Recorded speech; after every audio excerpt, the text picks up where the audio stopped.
बच्चों, आज हम यूनिट 4 अध्याय 5 चुंबकत्व एवं द्रव्य में चुंबकत्व के कूलाम का विक्रम वर्ग को नियम को देखते हैं। क्लियर? अब चूंकि आपको पता होगा कि चुंबक के सजाती ध्रुवों के बीच प्रतिकर्षण बल लगता है और विजाती ध्रुवों के बीच में आकर्षण बल लगता है। इन बलों का मान निकालने के लिए यानी परिमाण ज्ञात करने के लिए कूलाम नामक भौतिक शास्त्री ने एक नियम का प्रतिपादन किया, जिसे चुंबकत्व से संबंधित कूलाम का विक्रम वर्ग का नियम कहते हैं।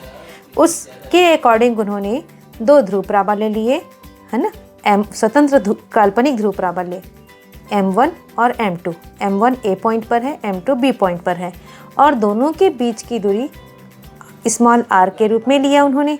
और उन्होंने ये इस नियम को इस तरह से दिया कि किन्हीं दो चुंबकीय ध्रुवों के बीच लगने वाला बल उन ध्रुवों के ध्रुव प्राबल्यों के गुणनफल के अनुक्रमानुपाती और उनके बीच की दूरी के वर्ग के व्युत्क्रमानुपाती होता है।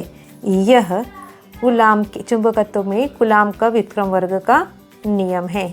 एक बार और मैं रिपीट कर देती हूँ।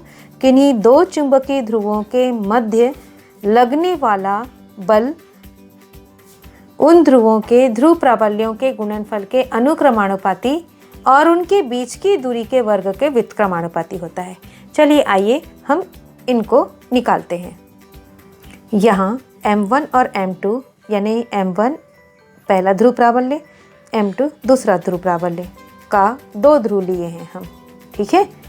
और ये स्वतंत्र काल्पनिक ध्रुव रहते हैं और उनके बीच की दूरी आप डायग्राम में देख रहे हैं, स्मॉल r है। ओके, अब इस स्टेटमेंट के अकॉर्डिंग हम देखते हैं, यहाँ पर दोनों के बीच में लगने वाला बल यदि F है यानी कूलाम के नियमानुसार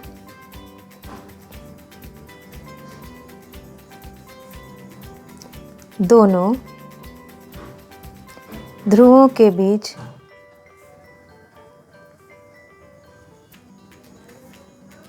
लगने वाला बल F is direct proportional to M1 into M2। Okay, और दूसरा क्या कहता है, दूसरा ये कि यह बल दोनों के बीच की दूरी के वर्ग के व्युत्क्रमानुपाती होता है। अब हम इन दोनों को मिलाकर अगर हम लिख देते हैं तो F is direct proportional to M1 into M2 upon R square. ठीक, अब इस साइन को हम हटाते हैं, समानुपाती का साइन या अनुक्रमानुपाती के साइन को हटाया जाता है तो एक नियतांक ले लेते हैं, वह K होता है, K into M1 into M2 upon R square. यहाँ पर यह जो K होता है वह एक अनुपातिक नियतांक होता है।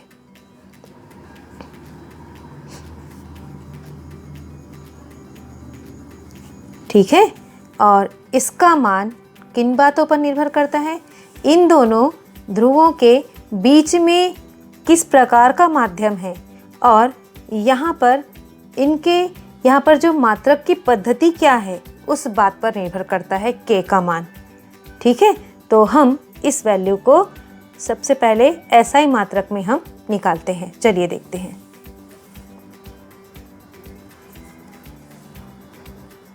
SI पद्धति में हम देखते हैं, यदि दोनों ध्रुवों के बीच में वायु या निर्वात मौजूद है, उस परिस्थिति में वहाँ क्या होगा। K इक्वल्स टू μ0 अपॉन 4 पाई और इसको लिया जाता है हेनरी प्रति मीटर के रूप में, यहाँ पर दर्शा सकते हैं इसको।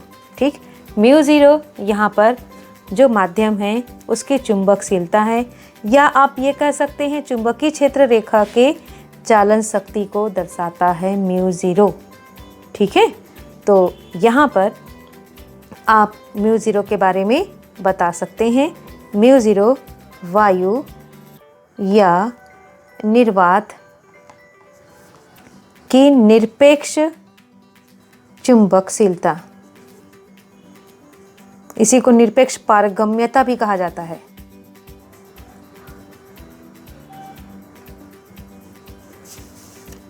वो भी लिख लीजिए आप, निरपेक्ष पारगम्यता। ओके, अब यहाँ पर इस वैल्यू को हम इसको इक्वेशन 3 दे देते हैं, इस वैल्यू को इक्वेशन 3 में रख देते हैं। तब हम देखते हैं कि F equals to μ0 upon 4 pi into m1 into m2 upon r square, ये आ जाएगा। और SI पद्धति में बल का मात्रक क्या होता है? न्यूटन होता है। तो यह जो है दो ध्रुवों के बीच में लगने वाले बल का मान हम इस प्रकार से निकाल सकते हैं। लेकिन चूंकि आपको पता होगा यहाँ μ0 की वैल्यू 4 पाई इंटू 10⁻⁻⁷, चूँकि मैं यहाँ पर k को हेनरी प्रति मीटर में दर्शा रही हूँ, तो यहाँ पर यह μ0 क्या हो जाएगा? यानी μ0 की वैल्यू हम हेनरी प्रति मीटर में अगर शो कर रहे हैं, तो यहाँ पर ये वैल्यू μ0 की वैल्यू 4 पाई इंटू 10⁻⁷ हेनरी प्रति मीटर। इसका मैं दूसरा मात्रक भी बताई हूँ आपको, आप देखिएगा पिछला यूनिट को। ओके, तो हम यहाँ पर 4 पाई इस इंटू 10⁻⁷ की वैल्यू को हम इस इक्वेशन में रख देते हैं, इसको इक्वेशन 4 दे देते हैं।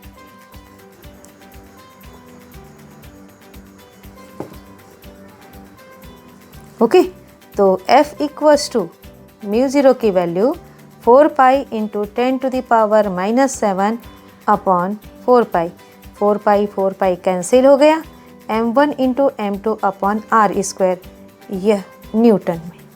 ठीक, तो finally F equals to 10⁻⁷ into m1 into m2 upon r square newton, यह वैल्यू हमको मिली दो ध्रुवों m1 m2 ध्रुव प्राबल्य वाले ध्रुवों के बीच लगने वाले बल का मान। ठीक है, यदि यहाँ पर वायु या निर्वात के अतिरिक्त यानी उसके अलावा कोई दूसरा माध्यम होता तो वह क्या हो जाता? μ0 की जगह में म्यू हो जाता। ठीक, वो भी मैं बता देती हूँ। देखिए, इस कंडीशन में F equals to mu upon 4 pi into m1 into m2 upon r square, इसको हम इक्वेशन 5 दे देते हैं, ये वाला इक्वेशन 6 हो जाएगा। ओके, अब यहाँ ये जो म्यू है वह क्या है? तो म्यू माध्यम की, जो माध्यम है यहाँ पर उसकी निरपेक्ष चुंबकशीलता।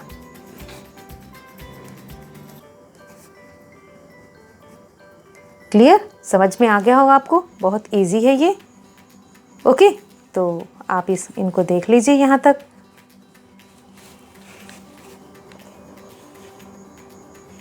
फिर हम यहाँ तक पहुँचे इस प्रकार से। ठीक, इसके सहारे हम, इसके जरिए से हम एकांक उत्तरी ध्रुव के बारे में बता सकते हैं। चलिए, एकांक ध्रुव हम इक्वेशन ये वाले को लेते हैं। F इक्वल्स टू इक्वेशन 5 है, ये इक्वेशन 5 से देखते हैं। F equals to 10⁻⁷ into m1 into m2 upon r square, यह है न्यूटन के तौर पर, है ना। तो यदि यहाँ पर हम F इक्वल्स टू 10⁻⁷ न्यूटन ले लें और r की वैल्यू 1 मीटर ले लें और m1 equals to m2 equals to हम m ले लें, तो इस इक्वेशन में इन वैल्यूज़ को अगर हम रखते हैं तो f की जगह 10⁻⁷, इधर राइट हैंड साइड में 10⁻⁷ इंटू m1 इंटू m2 यानी m into m upon r square, ये आ जाएगा। आप देखिए ये दोनों कैंसिल हो गया, ये क्या हो जाएगा? m स्क्वायर, और r की वैल्यू क्या है? 1, यानी 1 स्क्वायर हो गया। तो यहाँ पर m की वैल्यू क्या हो जाएगी, ±1 आ जाएगा। ठीक है, तो यह एकांक ध्रुव है। अब इस एकांक ध्रुव को हम किस प्रकार परिभाषित करेंगे वो चीज़ बताती हूँ। चलिए, एकांक ध्रुव वह ध्रुव है जो वायु या निर्वात में 1 मीटर की दूरी पर स्थित समान परिमाण के सजातीय ध्रुव को 10⁻⁻7 न्यूटन बल से प्रतिकर्षित करता है। ये जो सारा हमने यहाँ पर न्यूमेरिकल्स फॉर्म में लिया, न्यूमेरिक फॉर्म में, उसी चीज़ को हम यहाँ पर हमको m = ±1 आया, यानी एकांक उत्तरी ध्रुव को बता रहा है। तो एकांक ध्रुव को हम इस तरह से परिभाषित कर सकते हैं कि एकांक ध्रुव वह ध्रुव है जो वायु या निर्वात में 1 मीटर की दूरी हम लिए हैं कि दूरी पर स्थित समान परिमाण के 2 सजातीय ध्रुवों को अब सजातीय ध्रुव है तो क्या होगा, जिस बल से वह, माने कितने बल से वह प्रतिकर्षित कर रहे हैं, 10⁻⁻7 न्यूटन बल से वह एक दूसरे को प्रतिकर्षित करता है। ठीक है, तो ये एकांक ध्रुव को हम इस प्रकार से परिभाषित कर सकते हैं। अब यहाँ पर जो ध्रुव प्राबल्य यूज हुआ है उस ध्रुव प्राबल्य का मात्रक भी बता देते हैं, वो होता है एम्पियर मीटर। क्लियर? तो यहाँ तक आपको मेरे ख्याल से क्लियर हो गया होगा। आप देख लीजिए, फिर नेक्स्ट हम करते हैं। Okay, thank you.